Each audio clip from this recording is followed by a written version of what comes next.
Good morning students.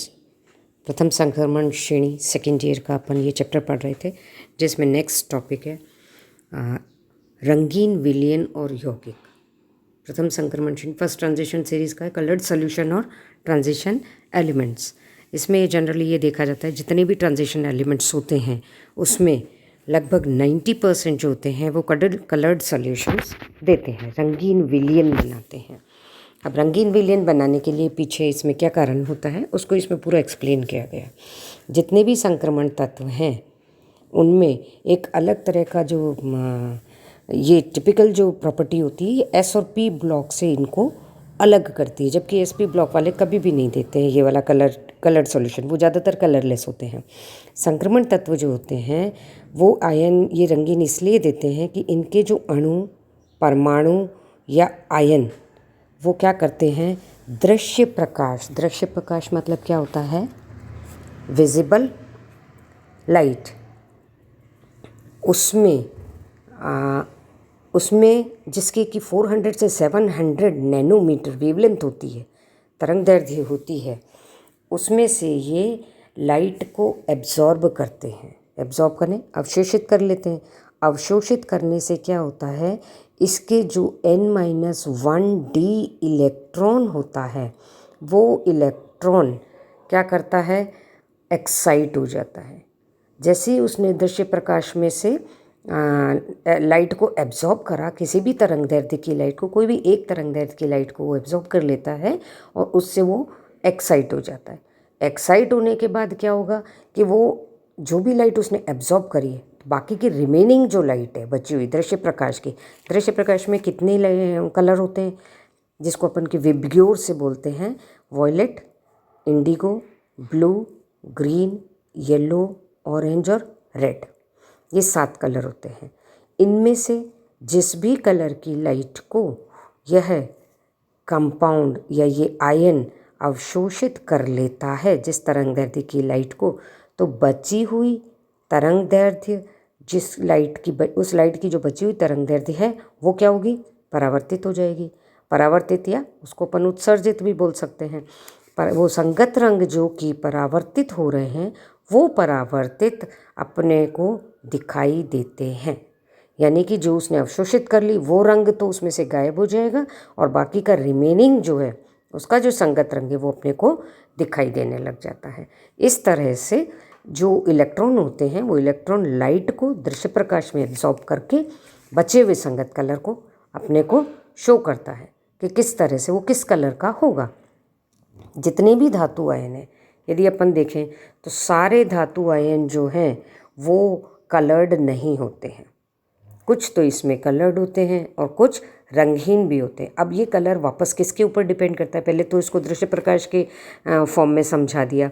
अब दूसरा देखिए इसमें क्या है कि जो भी धातु आयन शो नहीं कर रहे हैं उनमें क्या चीज़ है, उनमें कुछ ना कुछ ऐसी संक्रमण जो हो रहा है वो इस प्रकार का हो रहा है जो कि संक्रमण निषिद्ध प्रॉपर्टी पाई जाती है।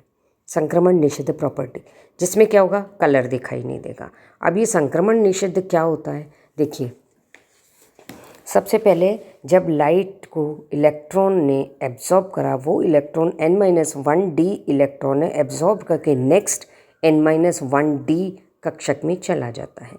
जैसे ही ये एक्साइटमेंट होता है, इलेक्ट्रॉन का ट्रांजिशन होता है एक से दूसरे में, तो आपको कलर दिख गया। परंतु कुछ ऐसे होते हैं जिसमें कि कई प्रकार की ऐसी रुकावटें आती हैं जिसके कारण वो कलर नहीं देता। इसके लिए 2 नियम दिए गए थे, पहला चक्रण निषिद्ध संक्रमण और दूसरा लिपाटे चयन नियम। पहला है चक्रण निषिद्ध संक्रमण।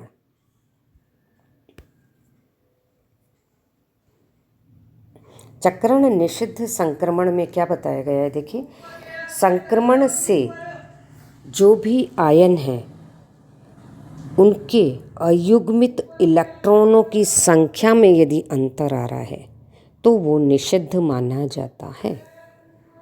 यदि कोई भी इस प्रकार का एब्जॉर्ब करके संक्रमण हो गया, इलेक्ट्रॉन ऊपर चला गया नेक्स्ट वाले कक्षक में, तो यदि उसके अयुग्मित इलेक्ट्रॉनों की संख्या में अंतर आता है तो वो क्या कहलाएगा, चक्रण निषिद्ध संक्रमण। नेक्स्ट होता है इसमें लेपार्टे चयन नियम। लेपार्टे चयन नियम में क्या होता है कि वे संक्रमण जिनमें समान n व l क्वांटम संख्या वाले कक्षकों में इलेक्ट्रॉनों का पुनर्वितरण हो रहा है, सामान्य परिस्थिति में वे इलेक्ट्रॉन निषिद्ध होता है, संक्रमण निषिद्ध होता है। ऐसा संक्रमण जिसमें स्मॉल n और l इन दोनों की, स्मॉल n क्या होता है, प्रिंसिपल मुख्य क्वांटम संख्या, l क्या होता है, एजीमुथल क्वांटम संख्या, इन दोनों क्वांटम संख्याओं में, यानी कि इलेक्ट्रॉन जहाँ पहले था और बाद में एक्साइटमेंट के बाद था, दोनों के n व l में परिवर्तन नहीं आ रहा है, तो उस परिस्थितियों में यह निषिद्ध संक्रमण कहलाता है। तो दो तरह के निषिद्ध हो गए। पहली बात तो अयुग्मित इलेक्ट्रॉनों में अंतर नहीं आना चाहिए संख्या में, दूसरा n व l जो है क्वांटम संख्या समान नहीं होनी चाहिए। नाउ अब देखिए नेक्स्ट पॉइंट, ये दोनों प्रकार के जो संक्रमण है ये भी अलाउड यानी कि अनुदेय होने के चांसेस होते हैं। कब होते हैं? पहली बात, जब धातु आयन लिगेंड के साथ मिलकर संकुल बना लेता है। धातु आयन से क्या बन गया? संकुल बन गया, और उसमें सममित केंद्र उपस्थित हो। सममिति के अनुसार उसकी ज्यामिति में सममित केंद्र उपस्थित हो तो वो क्या करेगा? अलाउड हो जाएगा, अनुदेय हो जाएगा। अपन चतुष्फलकीय कॉम्प्लेक्सेस की बातें करते हैं। चतुष्फलकीय में क्या होता है? केंद्रीय धातु आयन जो है उसके डी व पी कक्षक आपस में मिल करके संकरित हो जाते हैं। संकरित होने के बाद वो संकुल बनाते हैं। तो क्या हो गया? n और मुख्य क्वांटम संख्या में अंतर आ गया d और p में। तो d और p आपस में पहले तो संकरण हुआ होगा, संकरण होने के बाद इसमें संकुल बनेगा, और संकुल बनाने के बाद जब इलेक्ट्रॉन लाइट को दृश्य प्रकाश में रखा जाता है तो वो इलेक्ट्रॉन उसको एब्जॉर्ब करके कलर्ड सॉल्यूशन दे देता है, यानी कि ये अलाउड हो जाता है, अनुदेय हो जाएगा। नेक्स्ट देखो अष्टफलकीय। अष्टफलकीय में क्या होता है?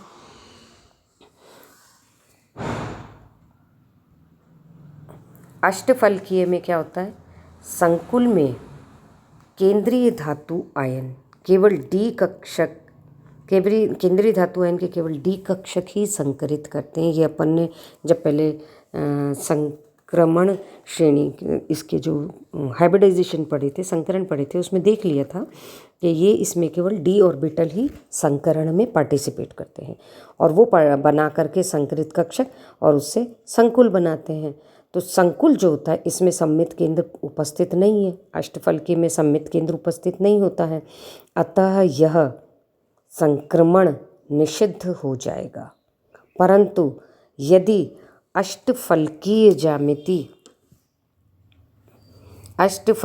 ज्यामिति में थोड़ी सी विकृति आ जाए, थोड़ी सी, जैसे ही इसमें विकृति आती है, विकृति किसके कारण आएगी? आणविक कंपन के कारण। अणु जो होता है वो आपस में सारे बॉन्ड्स जो होते हैं वो भी कंपन करते रहते हैं, लिगेंड अलग करते हैं, मेटल अलग, इस तरह से उसमें आणविक कंपन होते हैं, जिसके कारण उसमें ज्यामिति में विकृति आ जाती है। ज्यामिति में विकृति आती है, डी व पी कक्षक का आपस में पी कक्षक में उसमें कनेक्शन हो जाता है और संक्रमण संभव हो जाता है। परंतु यह चतुष्फलकीय की तरह अनुदेय नहीं कहलाएगा, अलाउड नहीं कहलाएगा, बस कुछ समय के लिए उसमें संक्रमण हो जाएगा, और जैसे ही उसमें विकृति हटेगी वो वापस फॉरबिडन यानी कि निषिद्ध हो जाएगा।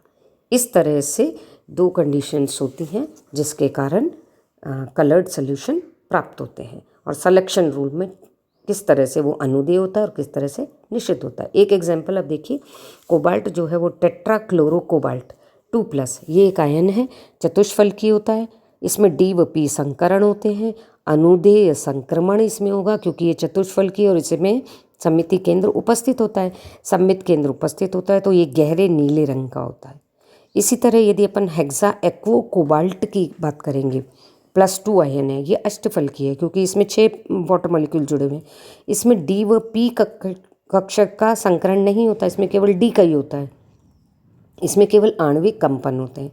आणविक कंपन होने के कारण इसमें विकृति आ जाती है, और विकृति आने के कारण इसमें संक्रमण तो अनुदेय नहीं है, लेकिन थोड़ा सा इसमें संभव है, अतः ये हल्का गुलाबी रंग देता है। इस तरह से निषिद्ध और अनुदेय के अपन एग्जाम्पल देख करके उसे पता लगा सकते हैं। नेक्स्ट वाले में अपन पढ़ेंगे नेक्स्ट वीडियो में कि डी संक्रमण क्या होता है और वो किस तरह से संकुलों में कार्य करता है। Thank you.